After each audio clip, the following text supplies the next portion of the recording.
সড়কের কোথাও খানাখন্দ, কোথাও উঠে গেছে পিচ ঢালাই। সংস্কারে 1 বছরের মধ্যেই আবারও বেহাল।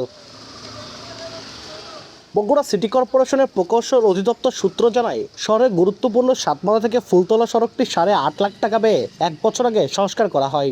স্থানীয়দের অভিযোগ, প্রায় 1 দশক ধরে সড়কটি মেরামতে কোনো উদ্যোগ নেওয়া হয়নি। নামমাত্র সংস্কারে দায় সেরেছে কর্তৃপক্ষ। এতে কার্পেটিং উঠে সড়কের অন্তত 15টি স্থানে বড় বড় গর্তে পরিণত হয়েছে। মাঝে মধ্যেই ঘটছে দুর্ঘটনা। মোটরসাইকেল নিয়ে যেতে পারি না, বাচ্চাদের স্কুলে নিয়ে যেতে পারতেছি না, হাসপাতালে যাওয়া যায় না রুগী নিয়ে। বগুড়া শহরে যত রাস্তা আছে তার মধ্যে সবচেয়ে খারাপ রাস্তা এটা। আমরা এর আগে শুনলাম যে রাস্তার কাজ হবে, কিন্তু কোথায়? কোনো কাজ নাই, কিছু নাই। এই কর্মকর্তা জানান, সড়কটির গুরুত্ব বিবেচনায় গত 10 মে দরপত্র আহ্বানের মধ্য দিয়ে এসিপিএল নামের একটি ঠিকাদারি প্রতিষ্ঠানকে কাজ বুঝিয়ে দেওয়া হয়েছে। দ্রুতই শুরু হবে কাজ। ইতিমধ্যে ঠিকাদারও নির্বাচন করা হয়ে গেছে।